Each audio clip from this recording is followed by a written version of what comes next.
Okay, one thing I wanted to mention really quick, highlighter tape. I found this at the knitting store. This is awesome. It's not super sticky, and you tear off a piece and you can put it on the row that you're working, or just under the row that you're working on if you have a lot of stitching in a chart that's hard to differentiate from row to row. It helps you keep your spot rather than actually marking up your pattern.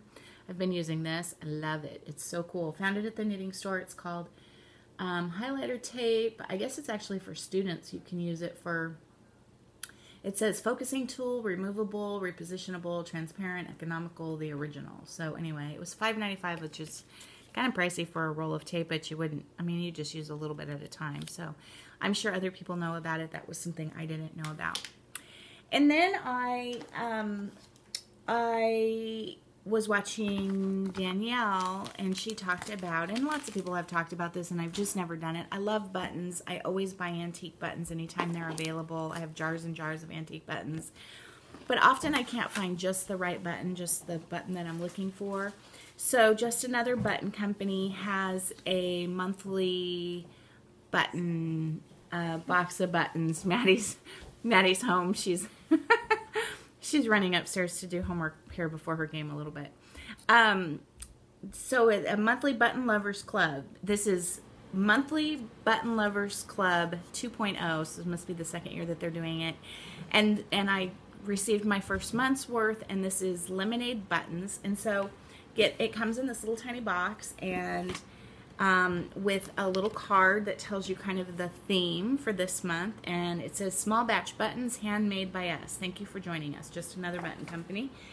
Also, they sent, I suppose this is the designer, Tammy Tutterow, Tutterow. So kind of her card on the back with this kind of a little postcard. And you know what? That is so sweet. I'm going to frame that. I love that. I think that's so sweet. And that would just be such a fun summary thing to have up, you know, like maybe in my office or whatever. It says, "You are the sugar to my lemonade." I think that is adorable. I'd like to stitch that. So the buttons that came, I just love them. Okay, so these, I always love these little tiny buttons. And there's a pack. Oh, and of course their names are so cool. So Sprinkle Pack Ocean, and that's the little teeny tiny ones. Sprinkle Pack Lemon Drop, the little teeny tiny ones. And then these I probably, you know, these wouldn't be something I would necessarily buy, but I bet I'll find a home for them. This is called Smoothie Pack, and these are also Lemon Drop, and they're just kind of the larger, you know, basic, just your kind of your basic buttons. Some of them have a little bit of texture on them, but they're pretty just kind of smooth and, you know, just kind of plastic buttons. I'm not crazy about those. But the real thing that I really love are the lemonade buttons. And these are the really cool, sweet ones. And look at these buttons, you guys. Oh my goodness gracious. Aren't those so cool? Now the cat sees a bird and she's going nuts over here. But aren't those beautiful? I love those. So if the next few months are anything like this month, I'm going to be super pleased. It's a little pricey. I think it came to $32 for the month, and I don't know if that was included a joining fee. I think it's $24, and then there's some tax and whatnot, but that's a little pricey. However, to have and always have the right buttons, or just the buttons I was looking for, I think it's well worth it. And you know, they're well made, they're gorgeous. Okay, really quick, I finished up the two little throws that I was making. I said I was had gotten some little charm packs, and I finished up this is the Ahoy Matey, I think this one was called. And let's see, I don't think it really has a right or wrong. It's just a little throw. I like to put these on little tables, end tables, places where I have little holiday vignettes. This will be more for summertime, but there's the front, and then I added that fabric that I got at Joann's. And I will caution, because I hear lots of people are doing quilting, and I think it's perfectly fine to buy fabric at Joann's or whatever, but just keep in mind that Joann's fabric isn't necessarily quilting quality fabric, and it will shrink and wear differently than fabric that you do buy at the quilting shop. So this, you know, all of this is quilting quality fabric, and then this is a little different, and it does feel, the texture's different. it shrunk up a little bit more. Not a big deal for something like this, but just kind of keep that in mind. You know, if you're doing a really nice, expensive quilt, don't add fabric from any place but the quilting shop.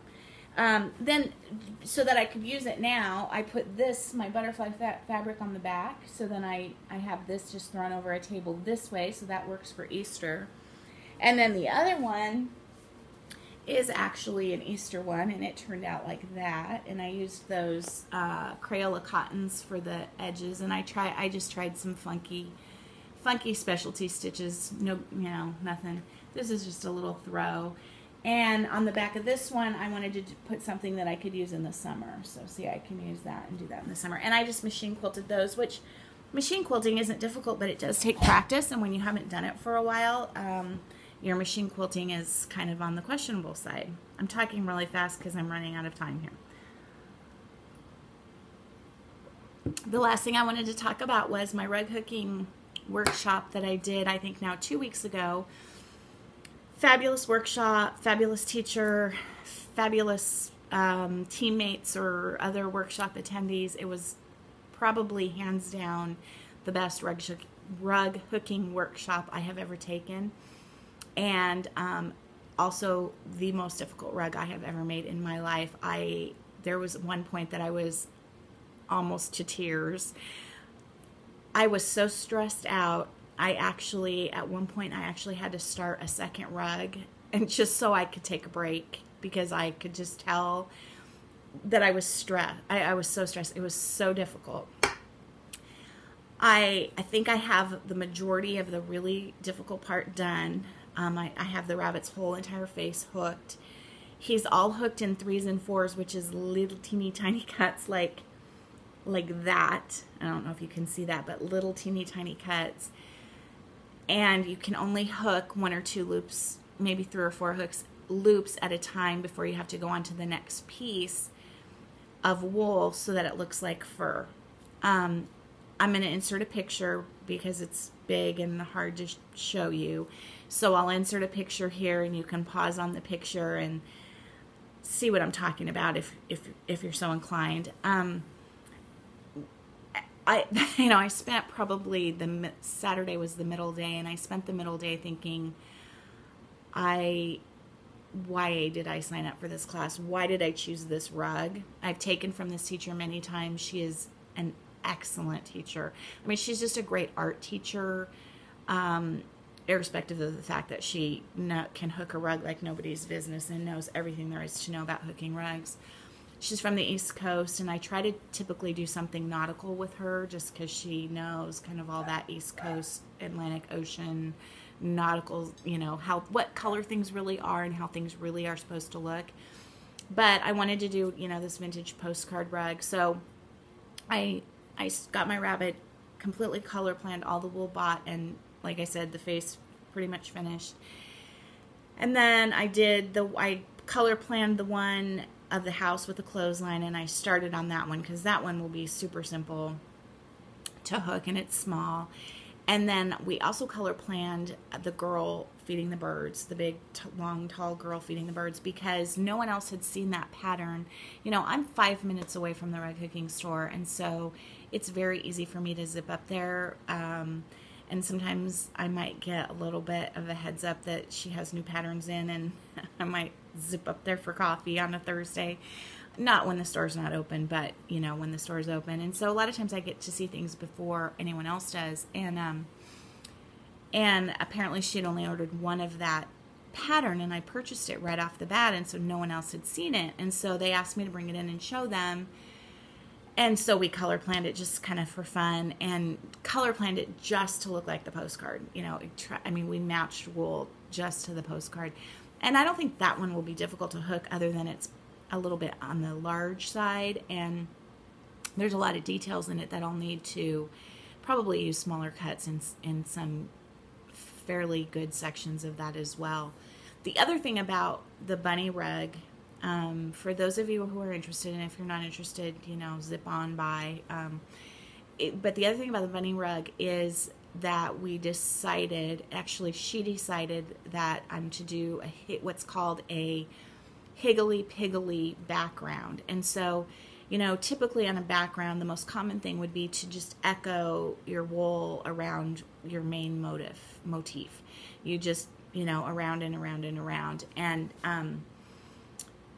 then that kind of adds motion to your piece. You can also do straight line hooking. You could also do like cloud, you know, like waves hooking, or hooking a rug, and especially a background, is very similar to quilting a quilt. You know, you kind of figure out what you want the feel of the piece to be, and that's the style that you hook in. Well, Higgly Piggly is something that, first of all, you would never do on a rug that you're going to put on the floor, and I would never put this particular rug on the floor. I do put my rugs on the floor, not this one.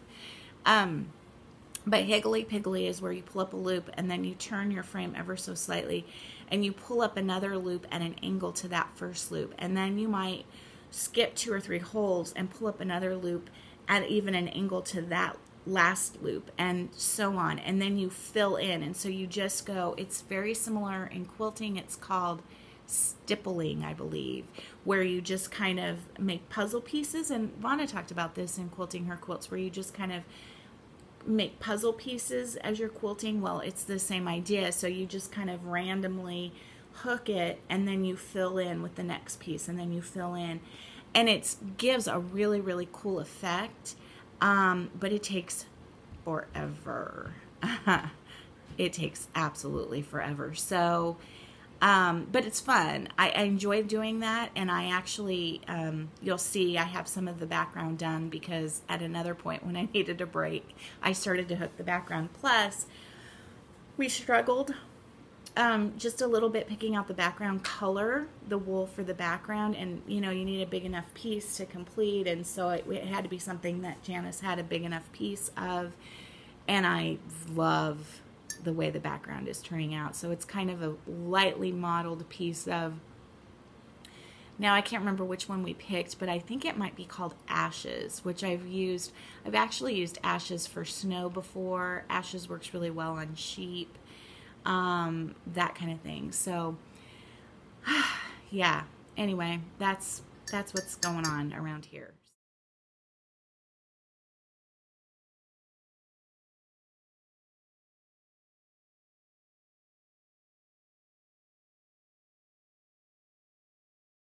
So I haven't worked on my rug except for maybe the first few days since I've been home, and I've just, gosh, it seems like I've been really busy doing other stuff, and now I can't really think of anything very exciting. That I've been doing a lot of soccer stuff, team mom stuff, and that's been taking up an awful lot of my time. And I don't want to say this too loud, but I'm so glad this is the last year. I'm really sad that this is Maddie's last year to play, but I'm also not sad that I'm going to be done with being a soccer mom. That is a lot of work. I don't know. Okay, well, now I've prattled on, and so I know this is going to have to be 2 videos, which is so stupid, but oh well. You guys said you don't mind 2 videos, and I guess if you do, then, you know, you don't have to watch. It's no big deal. My Easter stuff is up. I think you can kind of tell. So that makes me super happy, and I'll keep Easter up until probably right before graduation, and then I'll switch over to summer, and then although I wouldn't mind keeping Easter stuff up until the end of May, but no, I'll get tired of it. I'll get sick of it, and I'll want to put summer up. So anyway, that's it, guys. I hope everyone is well. I hope you're having a great day. I hope you're getting lots of good stitching time in, and hopefully I'll talk to you soon. Take care, everybody. Bye.